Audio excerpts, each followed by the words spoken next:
Everyone, welcome to my channel ECE Point. Today I am going to discuss about NOT gate and buffer gate. This is the symbolic representation of NOT gate and buffer. From the symbolic representation of NOT gate and buffer, we can see that in case of buffer gate, the symbolic representation is a triangular shape, and in case of a NOT gate, the symbolic representation is a triangular with a bubble or a circle in front of triangle. So from the truth table of NOT gate, we can know that NOT gate inverts the input. That means if we give 1 as input, then we get 0 as output. If a equals to 0, then x equals to 1, a equals to 1, x equals to 0. But in case of buffer, it is totally different. It is opposite to the NOT gate.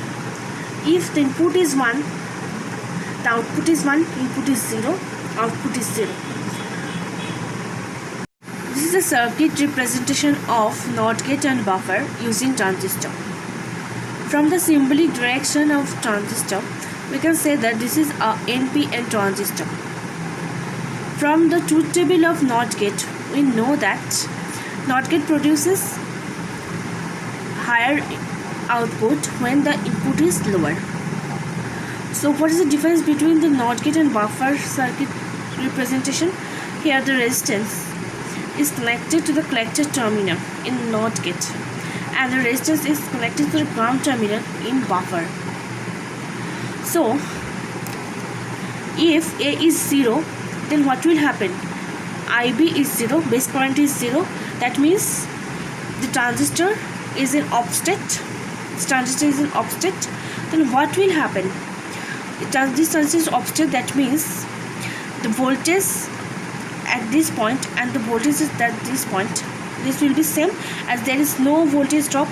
From the Ohm's law, we know that V equals to IR. If I is 0, that means V equals to 0. So voltage drop is 0. So this voltage will reflect this here. So Q will be 1. So now if A equals to 1, then what will happen? Transistor will be in on state. If this transistor will be on state, then current can pass through, IC can pass through the transistor. Then what will happen?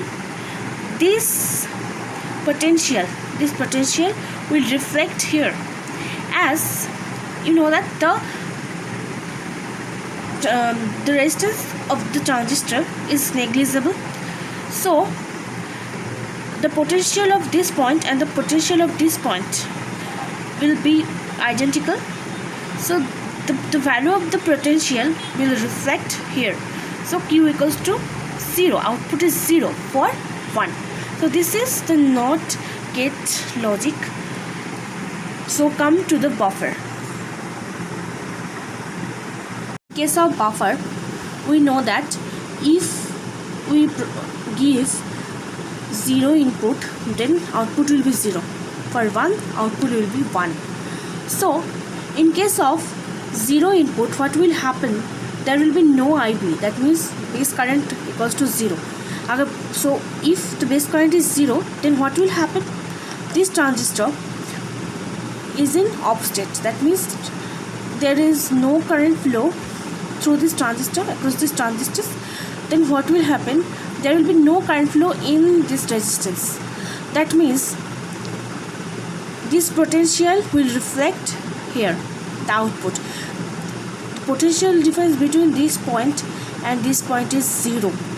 That means output will be 0. From the Ohm's law, we know that V equals to IR. Here I equals to 0, so V equals to 0. So that means we get 0 output for 0 input. If input is 1, that means input is high, then what will happen? Transistor is in on state. That means current can pass through the transistor. So and we know that the resistance of transistor is negligible, very much negligible. So the potential difference between this point and this point will be negligible. That means the value of this point and this value of this point will be identical. So the value of VCC, suppose some voltage there, some voltage are there, so this voltage is reflect in this output voltage. That means the output voltage will be higher for the higher input. So this is the function of buffer, and buffer works like this: for 0 input output will be 0, for higher input output will be higher. So this is the working procedure of buffer and NOT gate.